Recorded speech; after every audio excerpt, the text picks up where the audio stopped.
आत्मदा बलदा यस्य विश्वम् उपासते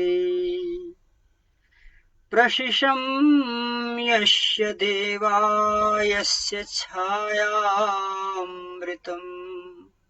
यस्य मृत्युः कस्मै देवाय हविषा विधेम।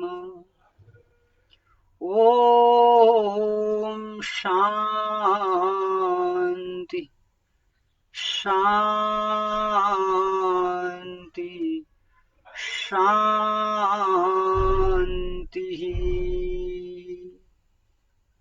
धर्म प्रेमी सज्जनों, आज का विषय है परमेश्वर की स्तुति। जब हम कभी ईश्वर के मार्ग पर चलने का शिव संकल्प अपने मन में लेते हैं तो हमारे सामने कई प्रश्न खड़े होते हैं। भगवान की पूजा कैसे करें, सामान क्या क्या होना चाहिए, जगह कैसी हो, दिन कैसा हो, मुहूर्त कैसा हो, इत्यादि विषयों पर आस्तिक लोग विचार करते हैं। परंतु परमपिता परमात्मा की कल्याणी वाणी जो वेद है, उसकी जो व्यवस्था है ईश्वर प्राप्ति की, वो बहुत ही सहज, सरल और सुलभ है। वहां पूजा शब्द का प्रयोग ही नहीं होता,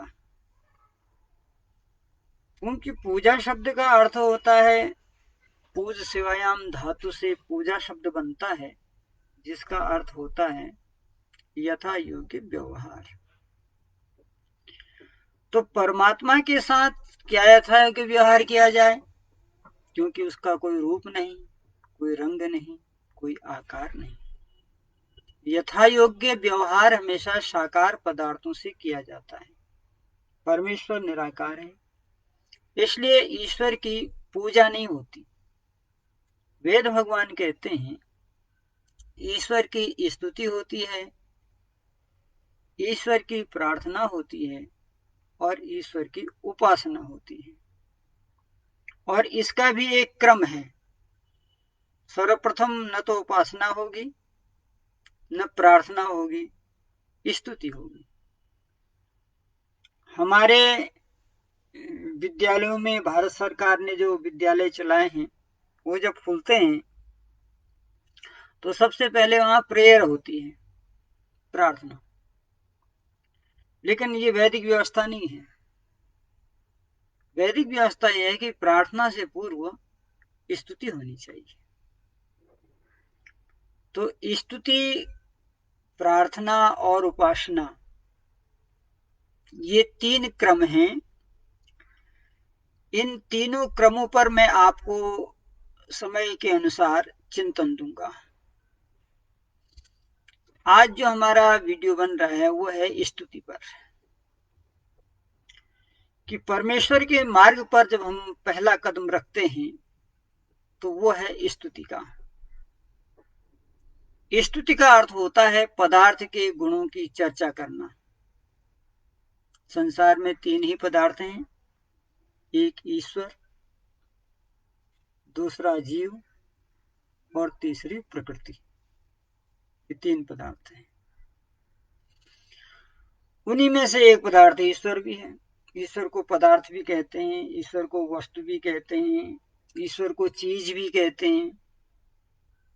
तो ये कुल पदार्थ, कुल वस्तु, कुल चीज सूत्र रूप में तीन ही हैं। एक है प्रकृति, दूसरा है जीवात्मा और तीसरा है ईश्वर। तो आज विषय है स्तुति ईश्वर का। तो स्तुति का अर्थ हो गया कि जिस परमेश्वर को हम पाना चाहते हैं या उससे कुछ मांगना चाहते हैं, उस परमेश्वर के गुणों की चर्चा करना। यानी कि हमें पता तो लगे कि हम जिससे कुछ मांगेंगे या जिसकी हम प्राप्ति करेंगे, उसका परिचय हमें मालूम होना जरूरी है, क्योंकि परिचय के बाद ही आगे के क्रम प्रारंभ होते हैं। तो यूं भी कह सकते हैं आप, स्तुति एक प्रकार से परमात्मा का परिचय है। अगर हमें परमात्मा का परिचय ही नहीं मालूम है तो हम उससे जो कुछ मांगेंगे हो सकता है वह उसके सीमाओं में न आता हो और हमें उसकी प्राप्ति भी नहीं होगी। तो उसका परिणाम क्या होगा? हमने ईश्वर से मांगा और जिस चीज को मांगा वो ईश्वर के संविधान में हमको प्राप्त नहीं हो सकता, ईश्वर की व्यवस्था में वो चीज हमें नहीं मिल सकती। फिर हम निराश होंगे, हताश होंगे और हमारी ईश्वर से आस्था हटेगी, हम नास्तिक भी हो सकते हैं। तो बहुत सारे कारण नास्तिक होने के अपनी अविद्या है, अपनी अज्ञानता है।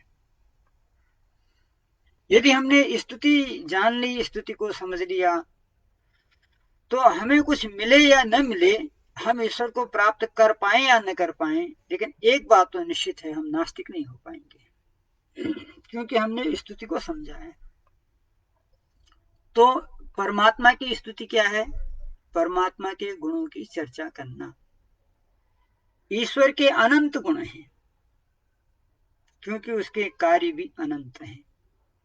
जब कार्य अनंत होंगे तो गुण भी अनंत होंगे और उसके नाम भी अनंत होंगे। इस प्रकार से उसका गुण कर्म स्वभाव भी अनंत है।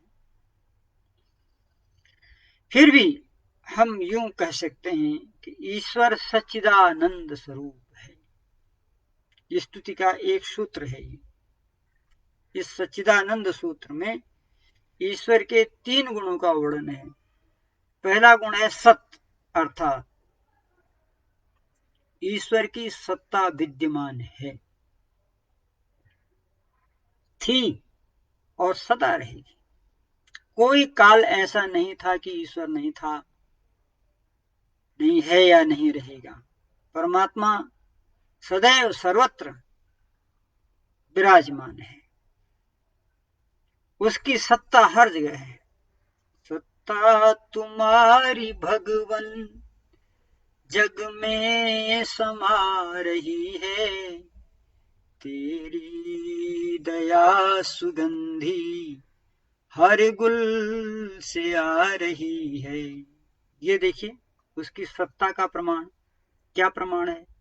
कि विस्तृत वसुंधरा पर सागर बहाए तूने, विस्तृत वसुंधरा पर सागर बहाए तूने, तहजिन की मोतियों से अब चमचमा रही है, तेरी दया सुगंधी हर गुल से आ रही है। ये हमको पता लग गया कि परमेश्वर की सत्ता हर जगह मौजूद है। एक कवि ने उसकी इस सत्ता के बारे में कुछ चिंतन दिया है। वो कहता है, जिसने सूरज चांद बनाया, जिसने तारों को चमकाया, जिसने चिड़ियों को चहकाया, जिसने फूलों को महकाया, जिसने सारा जगत बनाया। ये एक चिंतन है, प्रश्न है और उसमें उत्तर भी है अंतिम पंक्ति में। हम उस ईश्वर के गुण गावें और उसे प्रेम से शीश झुकाएं। तो जिसने सूरज चांद बनाया, किसने बनाया? परमात्मा ने। जिसने तारों को चमकाया, किसने चमकाया? परमात्मा ने। जिसने फूलों को महकाया, किसने महकाया? परमेश्वर ने।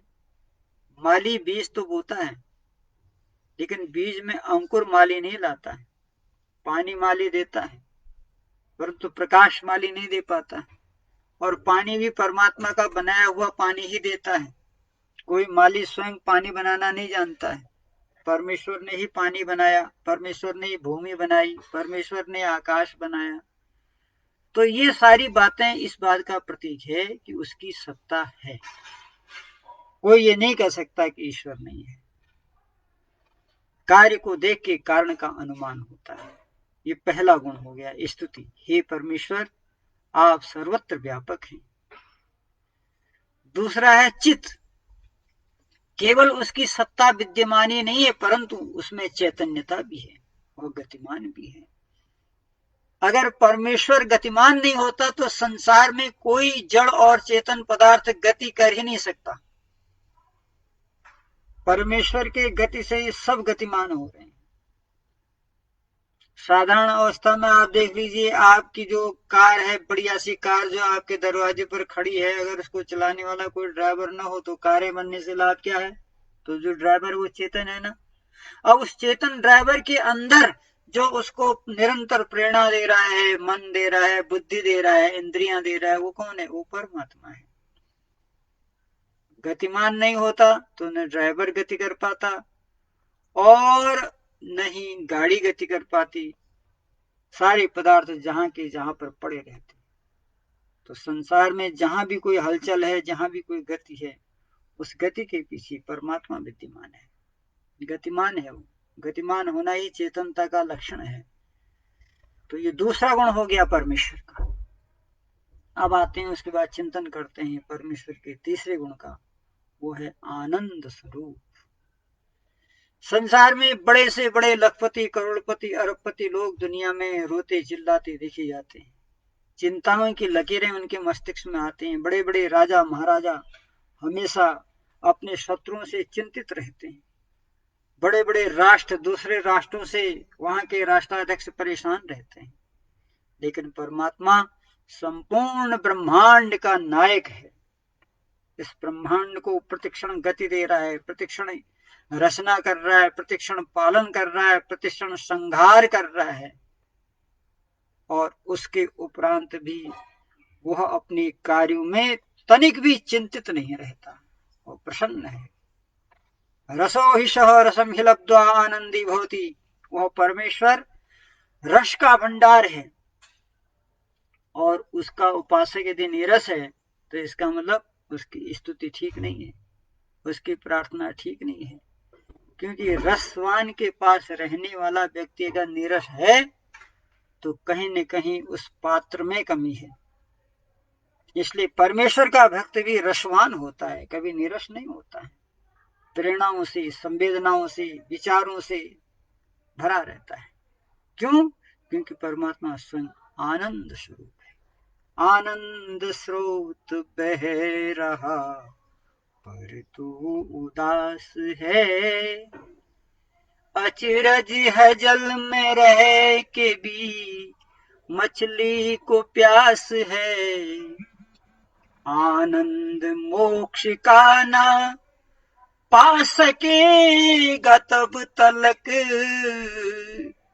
आनंद मोक्ष का ना पा सकेगा तब तलक, कि तू जब तलक प्रकाश इंद्रियों का दास है, कि तू जब तलक प्रकाश इंद्रियों का दास है। आनंद स्रोत बह रहा, टुक जान चक्ष खोल के तू देख तो जरा, टुक ज्ञान चक्ष खोल के तू देख तो जरा, जिसको तू ढूंढता है वो तेरे ही पास है। जिसको तू ढूंढता है वो तेरे ही पास है। आनंद स्रोत बह रहा पर तू उदास है, अचरज है जल में रह के भी मछली को प्यास है। आनंद स्रोत बह रहा। ईश्वर आनंद स्वरूप है। जो कोई उस आनंद स्वरूप परमात्मा के शरण में आता है वह भी आनंदित हो जाता है। लेकिन उसका एक संविधान है, उसका एक तरीका है। मनमाने तरीके से स्वच्छंदता से ईश्वर की भक्ति जो लोग करने हैं वह स्वयं भी दुखी हैं और ईश्वर को भी अपमानित करने का कार्यक्रम कर रहे हैं। हालांकि ईश्वर किसी के अपमानित करने से ईश्वर का अपमान नहीं होता है, लेकिन जनमानस में ईश्वर के प्रति जो धारणा बन जाती है उससे अविद्या का ही प्रचार प्रसार होता है। और जब तक अविद्या रहेगी संसार में दुखों का साम्राज्य फैलता जाएगा। संसार के दुखों का अंत करना है तो विद्या का प्रचार और प्रसार होना चाहिए। विद्या का प्रचार प्रसार तभी होगा जब ईश्वर के बारे में, प्रकृति के बारे में, जीव के बारे में यथार्थ ज्ञान आपको होगा। और वो यथार्थ ज्ञान तभी होगा जब आप वेदों का अध्ययन करेंगे, वेदानुकूल जीवन व्यतीत करेंगे। इसलिए आज हमने स्तुति के क्रम में आपको ये बताने का प्रयास किया कि परमात्मा सत्य, चित्त और आनंद स्वरूप है, न्यायकारी है, दयालु है। इन गुणों की जब हम चर्चा करेंगे तो धीरे धीरे ये गुण हमारे अंदर भी आएंगे। आज के लिए इतना ही। इत्योम।